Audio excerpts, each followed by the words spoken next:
दोस्तों नमस्कार।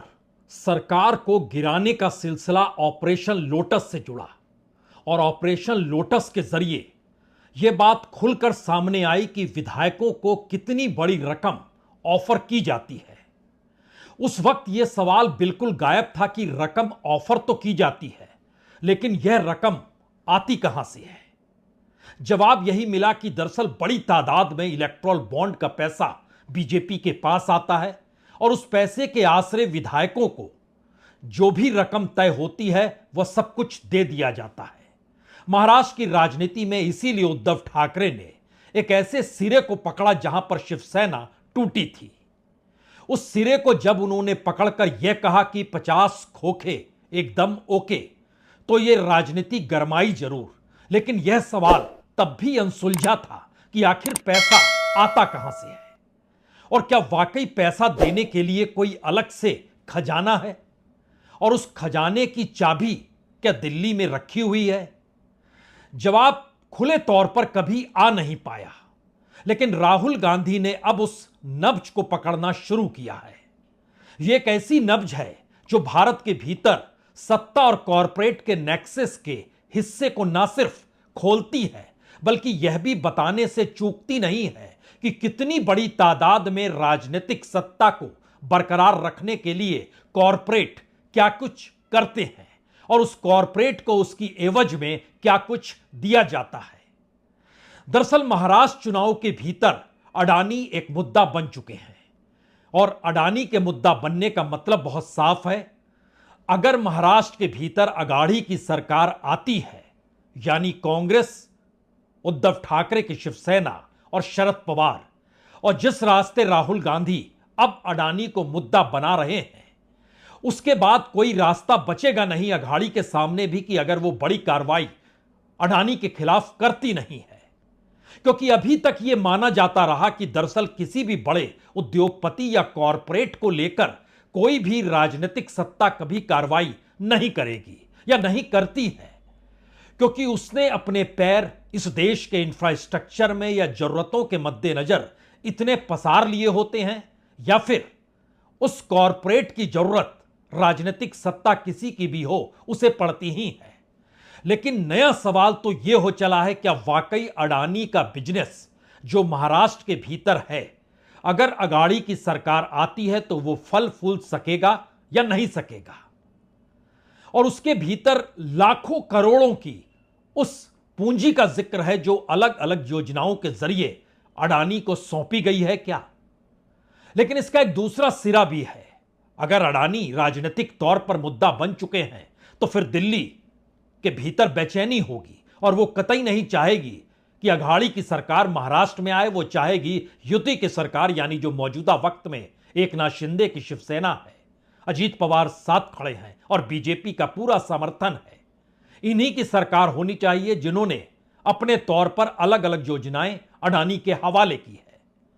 और यहीं से सवाल निकलता है कि राहुल गांधी अब किस सिरे को पकड़ रहे हैं या पकड़ना चाह रहे हैं, या फिर वो चाहते हैं कि दरअसल एक ऐसी डील जो महाराष्ट्र के भीतर हुई है उसको खुले तौर पर सामने रखना होगा।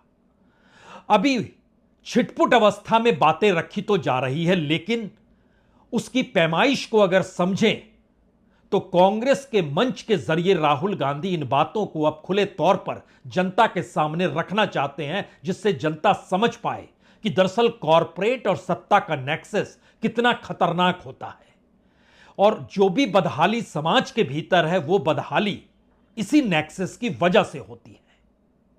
हालांकि इसका एक बड़ा सिरा अजीत पवार ने एक इंटरव्यू में खोल दिया, जब उन्होंने कहा कि 2019 में जब सरकार बन नहीं पा रही थी, शिवसेना यानी उद्धव ठाकरे चाहते थे मुख्यमंत्री बने और बीजेपी तैयार नहीं थी। उस वक्त एक मीटिंग हुई थी और उस मीटिंग में शरद पवार की मौजूदगी थी, अजीत पवार खुद मौजूद थे, अमित शाह मौजूद थे, देवेंद्र फडणवीस मौजूद थे और गौतम अडानी भी मौजूद थे। इसका जिक्र अजीत पवार ने किया, उसी अजीत पवार ने जो उस वक्त एनसीपी के साथ थे, इस वक्त एनसीपी को तोड़कर बीजेपी के साथ हैं। और यह मैसेज बहुत साफ है कि अगर इस तरीके का जिक्र खुले तौर पर किया गया तो जवाब तो आना चाहिए। बीजेपी ने तो खामोशी साध ली। लेकिन शरद पवार को कहना पड़ा कि हां, उस मीटिंग में वो थे या नहीं थे, लेकिन उस मीटिंग को होस्ट यानी मेजबानी गौतम अडानी ही कर रहे थे। और ध्यान दीजिए, महाराष्ट्र की राजनीति में शिवसेना का टूटना, जिसका जिक्र उद्धव ठाकरे 50 खोखे के साथ करते हैं, यानी खोखा यानी 1 करोड़, यानी 50 करोड़ सब ओके का जो जिक्र होता है, उस दायरे में महाराष्ट्र के भीतर राजनीति इस तर्ज पर भी गरमाई कि एक वक्त एक पत्रकार ने जिक्र किया तो उसको पुलिस ने गिरफ्तार कर लिया। यानी ये आग अपने तौर पर अभी तक वक्तव्यों के आश्रय चल रही है, लेकिन राहुल गांधी अब ये सोच रहे हैं कि जितनी बड़ी तादाद में विधायकों को जो पैसा दिया गया, वो पैसा बीजेपी अपने खजाने से तो देगी नहीं, वो पैसा किन्हीं माध्यमों से पहुंचाया जाता है, और जो पहुंचाया जाता है पैसा, उसकी जांच ना तो ईडी करती है, ना सीबीआई करती है, ना इनकम टैक्स डिपार्टमेंट करता है, क्योंकि सत्ता के अनुकूल सब कुछ है। तो पूरी की पूरी कड़ी जो अडानी को जोड़कर बीजेपी की राजनीतिक सत्ता जो दिल्ली के आश्रय महाराष्ट्र को अपने रिमोट पर रखती है, क्या वो इस आस्ते खुलती चली जाएगी? क्योंकि इसको अगर परखना शुरू कीजिएगा तो पहला सवाल आपके जहन में यही आ रहा होगा, या हर किसी के जहन में सवाल एक ही है, क्या वाकई पैसा अडानी दे रहे थे? बीजेपी ने उनको इसीलिए फ्रंट पे रखा हुआ है, और इस देश के भीतर जो भी बड़े प्रोजेक्ट्स होते हैं वो अगर अडानीज के पास चले जाते हैं तो उसके एवज में कहीं ना कहीं किसी ना किसी रूप में वो इकोनॉमी, जो पॉलिटिकल इकोनॉमी है, जो पॉलिटिकल फंडिंग के आश्रय चलती है, उससे हटकर एक अलग बजट भी है क्या? क्योंकि अगर इतने पैसे इस रूप में दिए गए तो एक सवाल यहां पर बहुत साफ तौर पर है, जितनी बड़ी तादाद में विधायक और सांसद शिफ्ट हुए, अगर उनके पैसे को जोड़ा जाए तो एक झटके में आपके सामने तकरीबन एक सवाल यह आएगा, अच्छा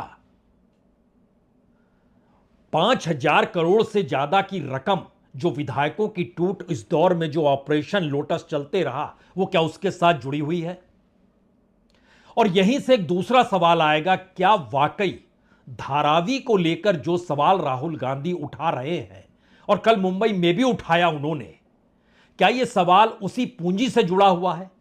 क्योंकि धारावी के समानांतर महाराष्ट्र के भीतर तकरीबन 6 जगह निर्धारित की गई है जहां से 580 एकड़ जमीन चाहिए धारावी के लोगों को शिफ्ट कराने के लिए। उसमें कुर्ला डेयरी पहला नाम आया था जहां पर 21 एकड़ तय हुई थी।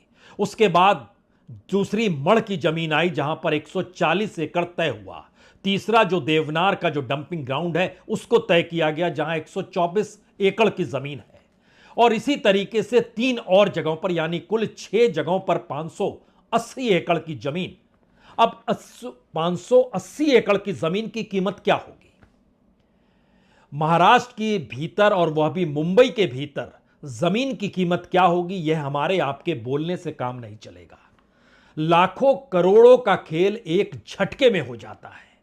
तो ऐसे में वह मीटिंग जिसमें अडानी की मौजूदगी थी और शरद पवार कहते हैं उन्होंने होस्ट किया था, 2014 से वक्त पहले का होता तो भारत की राजनीति में हड़कंप मच जाता, दिल्ली की सत्ता डगमगाने लगती, उसकी कुर्सी छूटती नहीं। और जब जब नेक्सस कॉरपोरेट और राजनीतिक सत्ता का आया है और बीजेपी विपक्ष में रही है, उस दौर को अगर याद कीजिएगा तो कितनी बड़ी तादाद में राजनीतिक तौर पर हंगामा संसद और बाहर और अलग अलग राज्यों में बीजेपी ने मचाया है, यह किसी से छुपा नहीं है। लेकिन 2014 के बाद ऐसा क्या हो गया कि कॉरपोरेट की पूंजी पॉलिटिकल पूंजी लगने लगी और पॉलिटिकल निर्णय कॉरपोरेट के निर्णय लगने लगे, और इन सब के बीच एक फंडिंग की रकम इस तर्ज पर चलने लगी कि राज्यों की सरकारें गिर रही हैं या संभल रही है या कोई और बना रहा है। इस दिशा में कोई देखता नहीं है, जिसके नब्ज को कल राहुल गांधी ने छूने की कोशिश की। आपकी सरकार छीनी गई, चोरी की गई। किसने चोरी की? आप क्या सोचते हो? नरेंद्र मोदी जी का उसमें हाथ नहीं था क्या? उनके नेता ने अभी बोला है कि सरकार को गिराने की जो मीटिंग हुई थी उसमें अदानी जी बैठे थे। अदानी जी क्यों बैठे थे राजनीतिक मीटिंग में? क्योंकि वे धारावी चाहते हैं। 1 लाख करोड़ रुपए का फायदा इस सरकार ने अदानी जी को दिलवाया है। किसकी जमीन? आपकी जमीन। किसकी जमीन? गरीबों की जमीन, मजदूरों की जमीन आपसे छीन कर ले जा रहे। यानी नई मुश्किल यह नहीं है कि इस देश में एक कॉरपोरेट हाउस के हवाले इस देश के तमाम बंदरगाह कर दिए गए, या फिर एयरपोर्ट कर दिए गए, या फिर इस देश के बेसिक इंफ्रास्ट्रक्चर को एक कॉरपोरेट के हवाले कर दिया गया। आप सोच रहे होंगे समूची दुनिया में तो यही हो रहा है।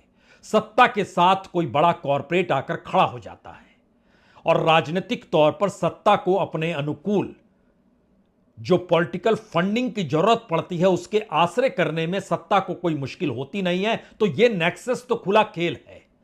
लेकिन नई मुश्किल इस दौर में महाराष्ट्र की राजनीति के भीतर आकर खड़ी हो गई है कि पहली बार कोई कॉरपोरेट पॉलिटिकल इशू में तब्दील हो गया है। और उस पॉलिटिकल इशू का मतलब यह है कि अगर महाराष्ट्र की सत्ता बदल गई तो फिर क्या वाकई अडानी का बोरिया बिस्तर महाराष्ट्र में सिमट जाएगा? हेडक्वार्टर वहीं पर है, बाहर के देशों में भी हेडक्वार्टर है, लेकिन वहां पर भी दफ्तरों की मौजूदगी है। वहां पर भी लगभग 6 प्रोजेक्ट अलग अलग महाराष्ट्र में चल रहे हैं। 6 से ज्यादा जगहों पर मुंबई के भीतर जमीन देने का सवाल है। धारावी प्रोजेक्ट अलग से है। और इस परिस्थिति के भीतर जितनी बड़ी तादाद में जो बिजनेस अडानी ग्रुप कर रहा है, क्या वाकई वो राजनीतिक इशू इस तर्ज पर बन जाएगा, या बन चुका है, या बनाने की कोशिश खुद राहुल गांधी कर रहे हैं? क्योंकि पहली बार राहुल गांधी का सवाल इसलिए बड़ा हो चला है क्योंकि वह प्रधानमंत्री को भी सीधे तौर पर अडानी से जोड़ने में हिचकते नहीं है, या कॉरपोरेट प्रेम जो इस देश के भीतर की राजनीतिक हकीकत बन चुकी है उसको खड़ा करते हैं और उसके समानांतर इस देश में हाशिए पर पड़े तबकों का जिक्र करते हैं कि उनको मुख्य धारा में कौन रोकता है। और उस पूरे के पूरे इकोनॉमी को वो इस बात से समझाने से कतराते नहीं है कि इस देश के भीतर में जो भी जाति समीकरण है उस जाति समीकरण के हिसाब से उसको वो ताकत क्यों नहीं मिलती है।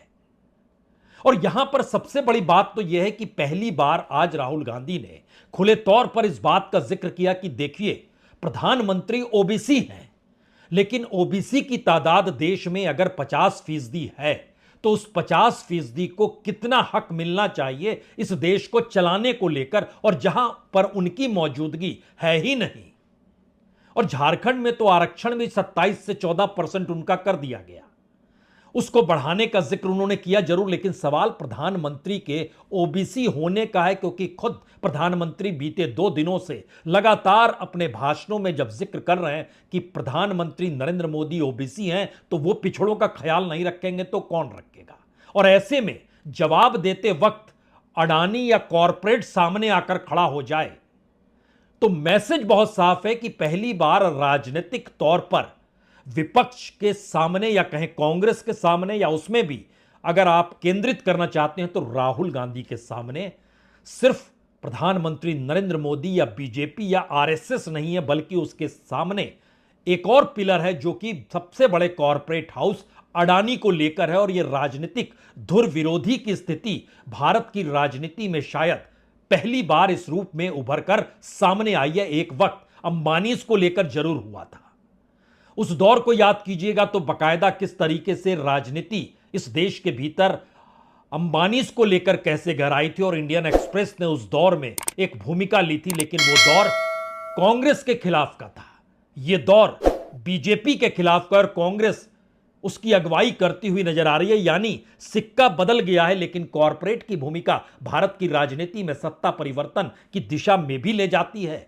यह सवाल जनता पार्टी की सरकार के दौर को बनने और उस दौर के पूरे राजनीतिक संघर्ष को अगर आप समझे तो वो दौर था। लेकिन अब 2014 के बाद इकोनॉमी को ही अगर उसमें ट्रांसफर कर दिया गया, तब ऐसे में राहुल गांधी अडानी के पूंजी को और अडानी के कॉरपोरेटीकरण को, या अडानी के और बीजेपी के नेक्सस को, या मोदी और अडानी के नेक्सस को इस रूप में रखते हैं जिससे इस देश की जनता इस बात को जाति तौर पर भी समझ पाए